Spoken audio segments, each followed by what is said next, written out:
Good afternoon. Thank you, everybody, for tuning into this podcast. I'm joined today by Fabio Raimondi, a partner manager from Google, who is giving us some of his valuable time to discuss AI in research education and to discuss really what we're going to be talking about in the webinar later. So thank you, Fabio. Tell us a little bit about how Google and AI are working together. Hi, Carl. Hi, everyone. Thank you for having me. Absolutely, and it's a topic that's, of course, on the top of mind for everyone. I can't go to the barber shop or to bring my kid to school without somebody mentioning it. So it's definitely a hot topic nowadays, and it's one that Google is investing significant economic and mindshare value into. So it's something that we're very, very happy to discuss. And there's many flavors of AI, data AI, generative AI. It's difficult within a short time span to encompass everything. But what's interesting is that it's from what we're seeing, revolutionizing really all segments and industries. Different departments, different functions are using it in completely different ways, but still, they're finding the approach that's more suitable for them. And in particular, in the world of higher education and research, we're seeing often the combination of high performance computing and AI used for use cases that are typical of this work. So we see a lot, for example, in the healthcare research environment, in terms could be genomics, for example, or drug discovery. But we have research institutions in the weather world, and they do predictive modeling based on, again, high performance computing and AI, or it can be like physics institutes focusing, for example, on fluid dynamics. So it's really a diverse set of tools, and depending on the scope of the activity of whoever is listening, they can be tweaked and used in different ways. So it's a bit difficult to give just one answer that works for all, but most likely there's something for any type of activity in the higher education and research to take advantage of these solutions and change really the way they work and the outcome of their work as well. Indeed, because one of the great things about AI is that its ability to look at huge data sets and manage huge amounts of data and find those patterns, find those things within them. So, scanning medical imagery, medical scans, being able to identify things that humans would essentially get bored or lose attention. So these kind of things are really great usages for AI. And of course, within our environments, we have a large number of projects which use huge amounts of data, huge amount of compute resource, and the ability to flex is really important. So, Absolutely. Sorry, Carl, to interrupt you. If I may add, there's the element of size of data and data sets, and there's an element of complexity. So there's some data which are inherently difficult to analyze. So let's think, for example, about video inference. There's a personal example. My wife is a professor and university researcher. So I see very closely, the challenges that she has in her work. And for example, she analyzes a video of entrepreneur speeches to infer which kind of emotions they display and which ones are more effective during a pitch and so on and so forth. So this is the kind of thing that until very recently it was very hard to do it in a replicable way and a scientific way, really, because everybody could say, okay, these entrepreneurs seem anxious or very determined, but it's very subjective, right? So it's complex data or different types of complex data that can be all used in put together in what we call like a data lake or a repository of data. And then this data can be either analyzed through computer or can be analyzed through artificial intelligence. And of course, this goes from text to speech, vision, translation, natural language. So I think by now most people are aware of the different facets of AI. But what's interesting is that we talk about higher education, we talk about research as if it's a monolithic entity. And really, there's thousands of completely different types of activities. So being able to adapt to what's needed if you're researching in, like the engineering space or in the economic space is key. And I think not all the tools have that flexibility, that inherent flexibility. And what's interesting about data and AI is that it does have this characteristic indeed.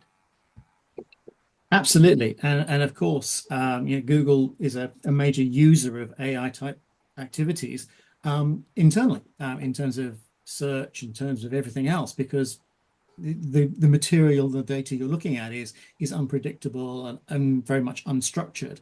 And that's a great use case for how AI can work in that environment where unpredictable, unstructured, essentially unknown data can be looked at in unique ways. And really exciting opportunities there for all sorts of research, from everything from meteorology to healthcare, and so forth. So it's really, really exciting to see these things happening. Obviously, this year and the last couple of years, everyone's been talking a lot about AI, and there is the risk that it becomes very similar to blockchain or to something like that, where suddenly everything needs blockchain. So suddenly everything needs AI.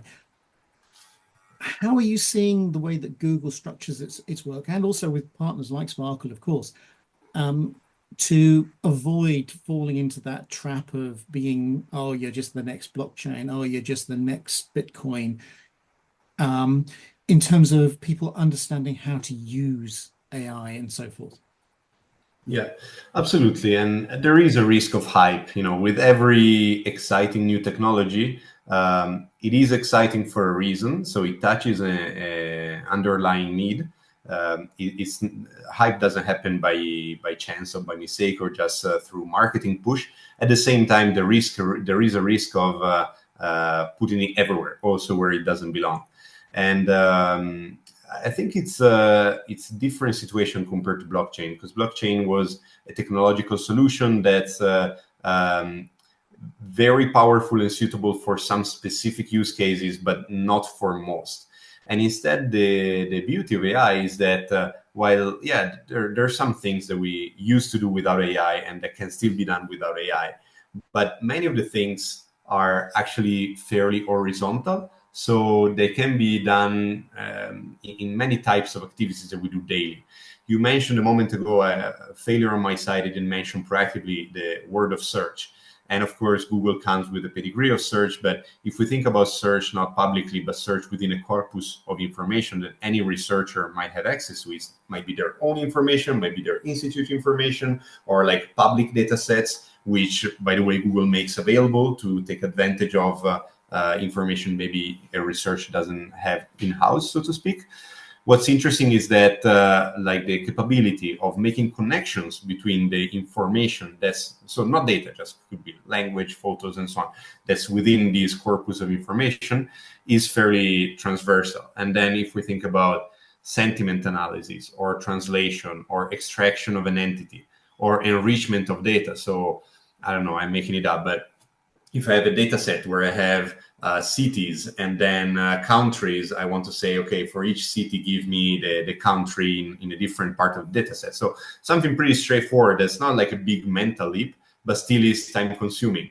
Or if we think about generation of content, and this could be, of course, not research papers, don't get me wrong, but generation of content that can be used, for example, for lessons or for divulgation, then these kind of things are very concretely usable in the day-to-day. There's no need to clarify why it's not hype, because I'm not by any means like the early adopter usually of technologies, but this is so concretely useful. Today I got a question from a partner of mine, and the simplest way for me, instead of going like in many different documents to try to find, was to ask our internal, intranet AI a connection between different documents, and I got my answer provided.